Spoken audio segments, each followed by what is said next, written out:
Friend, welcome my YouTube channel. तो आज हम हिंदी इंटरमीडिएट से अयोध्या सिंह उपाध्याय हरिओद द्वारा रचित पवन दूतिका का ये जो काव्यांश है इसको हम डिस्कस करेंगे। इसके प्रश्नोत्तर हैं उसको देखेंगे। तो यहाँ पे हम ले रहे हैं कुछ पंक्तियाँ हैं जो आपकी काव्यांश से। बैठी खिन्ना एक दिवस वे गेह में थी अकेली, आके आंसू द्रग युगल में थे धरा को भिगोते। आई धीरे इस सदन में पुष्प सदगंध को ले, प्रातः वाली सुपवन इसी काल वातायनों से। संतापों को विपुल बढ़ता देख के दुखिता हो, धीरे बोली सा दुख उससे श्रीमती राधिका यूं। प्यारी प्रातः पवन इतना क्यों मुझे है सताती, क्या तू भी है कलुषित हुई काल की क्रूरता से। तो ये जो है जब राधा जी दुखी होकर अपने घर में बैठी हुई हैं तो उनको पवन आके परेशान करती है। तो उसी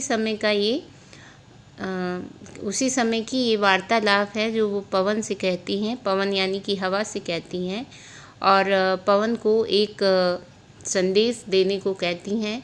श्री कृष्ण भगवान के पास अपना संदेश भेजती हैं।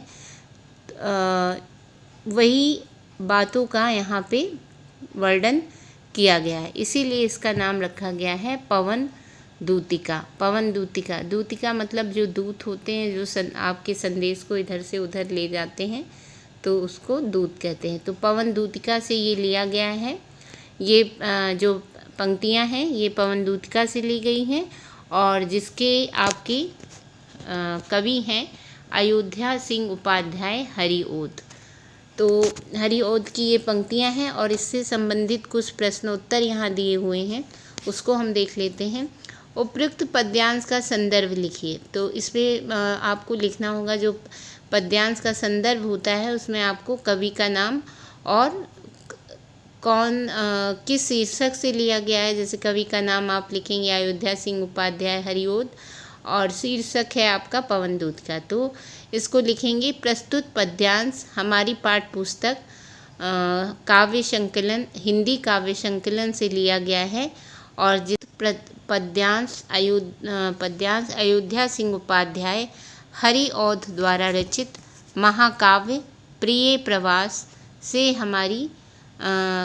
हमारी पाठ्य पुस्तक में संकलित पवन दूतिका शीर्षक से उद्धृत है या लिया गया है।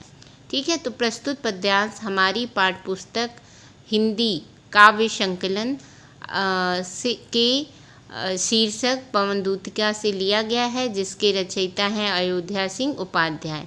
ऐसे भी आप लिख सकते हैं। तो कई तरह से आप पद्यांश का संदर्भ लिख सकते हैं। फिर से एक बार देख लीजिए। प्रस्तुत पद्यांश हमारी पाठ्य पुस्तक हिंदी काव्य संकलन के पवन दूतिका नामक शीर्षक से लिया गया है जिसके रचयिता अयोध्या सिंह उपाध्याय हरिओद हैं। इसको नाम लिख के प्रैक्टिस कर लीजिएगा। अगला क्वेश्चन है, राधा ने प्रातःकालीन वायु से दुखित होकर क्या कहा। तो राधा ने प्रातःकालीन वायु से दुखित होकर कहा, तू क्यों मुझे इस प्रकार सता रही हो, क्या तुम भी समय की कठोरता से दूषित हो गई है, क्या तुझ पर भी समय की क्रूरता का प्रभाव पड़ गया है। अगला क्वेश्चन है, उपयुक्त पद्यांश में किस प्रसंग का चित्रण हुआ है।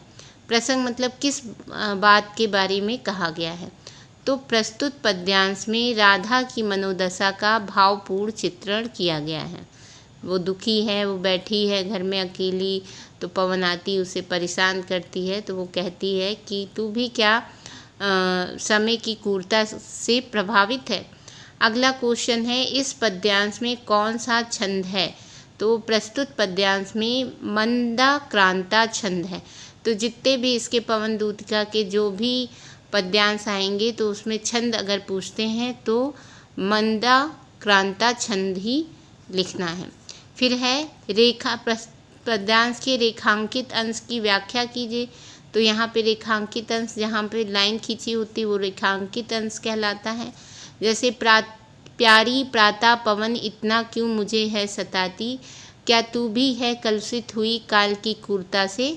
तो इसका हो जाएगा, राधा दुखित होकर कहती है कि हे प्रातःकालीन पवन, तू क्यों मुझे इस प्रकार सता रही है? क्या तुम भी समय की कठोरता के कारण कलुषित विचारों वाली हो गई है? कलुषित मतलब खराब विचारों वाली हो गई है? क्या तुझ पर भी समय की क्रूरता का प्रभाव पड़ गया है?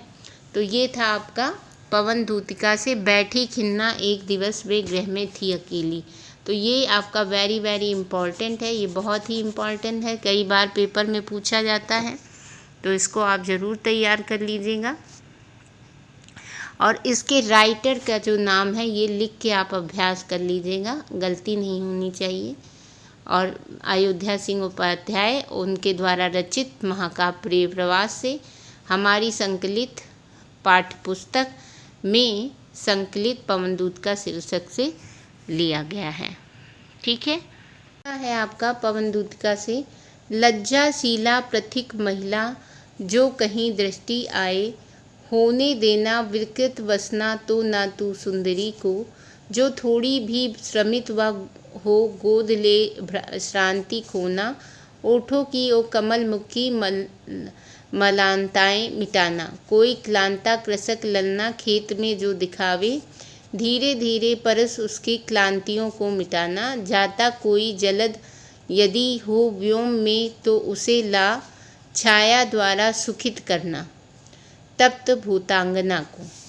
तो अब यहाँ पे पवन दूतिका में अयोध्या सिंह उपाध्याय जो हैं वो बता रहे हैं कि जब राधा जी पवन के द्वारा संदेश भेजती हैं तो वो कहती हैं कि रास्ते में सभी लोगों के लिए कुछ ना कुछ उसको पवन को कहती हैं कि ऐसा करना वैसा करना, वहाँ जाना तो ये कर देना। तो उसी तरह बताते हुए कह रहे हैं कि अगर रास्ते में कोई लज्जाशीला पथिक महिला जो कहीं दृष्टि आए, मतलब कहीं अगर कोई ऐसी महिला दिखाए जो लज्जा से वो हो, लज्जाशील मतलब जैसे औरतें होती हैं घूंघट वूंघट काढ़ के रास्ते में जा रही हैं, तो कह रही हैं कि होने देना विकृत वसना तो ना तू सुंदरी को।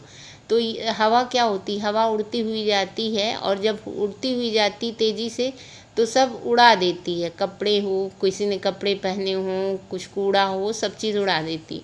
तो वही कह रहे हैं कि जल्दी जल्दी तू अगर जाना संदेश देने तो रास्ते में ऐसा ना करना कि कोई लज्जाशील अगर महिला है, पथिक मतलब रास्ते में चलने वाली महिला है, तो उसके वस्त्रों को विकृत ना कर देना, मतलब उसके वस्त्रों को उड़ा ना देना।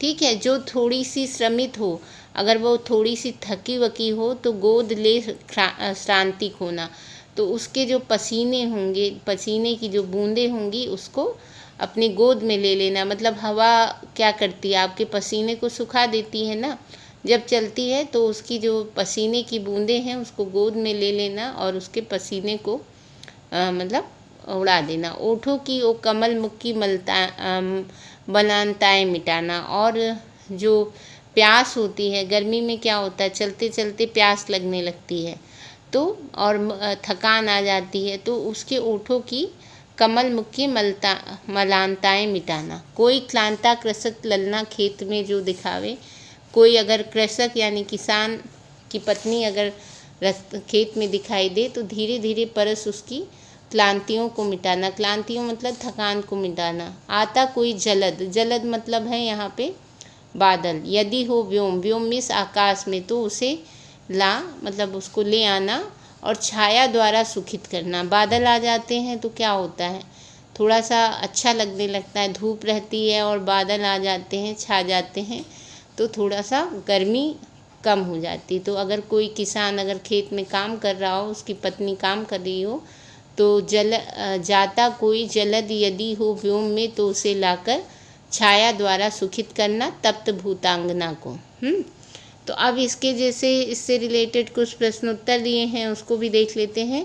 दिए गए पद्यांश के कवि एवं कविता का नाम बताइए। तो कवि आपको मालूम है अयोध्या सिंह उपाध्याय हरिओत जी हैं, और कविता का नाम है पवन दूतिका, और कहाँ से ली गई है, कौन से महाकाव्य से ली गई है, प्रिय प्रवास से।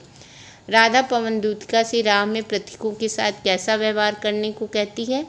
तो राधा रास्ते में पवन दूतिका से कह रही है कि यदि मार्ग में कोई लज्जाशील स्त्री दिखाई दे तो उसके वस्त्रों को उड़ा मत देना, और अगर थकी हुई प्रतीत हो तो उसकी थकावट को दूर कर देना। अगला है, इस पद्यांश में कवि ने किसका चित्रण किया है? तो इस पद्यांश में कवि ने एक और राधा की वीरे वृथा का चित्रण किया है, तो दूसरी ओर उन्हें समाज के लिए भी व्याकुल दिखाया गया, मतलब परेशान। एक तरफ तो वीरे वृथा का चित्रण किया गया है, तो दूसरी ओर उन्हें समाज की पीड़ा से भी व्याकुल दिखाया है। फिर अगला है, इस पद्यांश में कौन सा अलंकार है? तो इसमें मानवीकरण एवं उपमा अलंकार है। ठीक है। रेखांकित अंश की व्याख्या कीजिए। तो रेखांकित अंश क्या है? होने देना विकट वसना तो ना तू सुंदरी को। तो इसमें आपका है रेखांकित अंश की व्याख्या है, राधा पवन को समझाती है कि तुझे मार्ग में ब्रजभूमि की अत्यंत लज्जाशील महिला दिखाई देगी, अतः तुझे उनका मान सम्मान करते हुए ही आगे बढ़ना है। तू कहीं अपनी चंचलता का प्रदर्शन करते हुए उनके वस्त्रों को उड़ाकर उसके कोमल अंगों को अनावृत मत कर देना। ऐसी चंचलता किसी भी दृष्टि से ना तो उचित है और ना ही क्षमा योग्य है। तो वही कह रही है कि उसके वस्त्रों को मत उड़ा देना।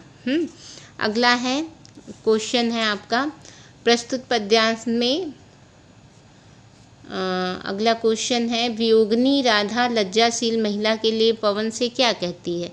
तो फिर वही बात हो गई कि राधा पवन को समझाती है कि तुझे मार्ग में ब्रजभूमि की लज्जाशील महिलाएं दिखाई देंगी, अतः तुझे उनका मान सम्मान करते हुए आगे बढ़ना है। तू कहीं अपनी चंचलता का प्रदर्शन करते हुए उनको वस्त्रों को उड़ाकर उनके कोमल अंगों को अनावृत मत कर देना। ठीक है, तो ये इसका है। और अगला है, राधा कृषक ललना की थकावट दूर करने के लिए पवन को क्या समझाती है? तो राधा पवन से कहती है, यदि कोई थकी हुई कृषक ललना यदि खेत में दिखाई पड़े तो तुम धीरे धीरे उसके पास जाना और उसकी थकावट को दूर कर देना। अब यहाँ पे व्योम और भूतांगना का अर्थ स्पष्ट कीजिए। तो व्योम का मतलब मैंने बताया था आकाश, और भूतांगना का है स्त्री। तो ये दोनों आपके पद्यांश मैंने यहाँ कवर किए हैं, इसको आप पढ़िएगा, इसका अभ्यास करिएगा।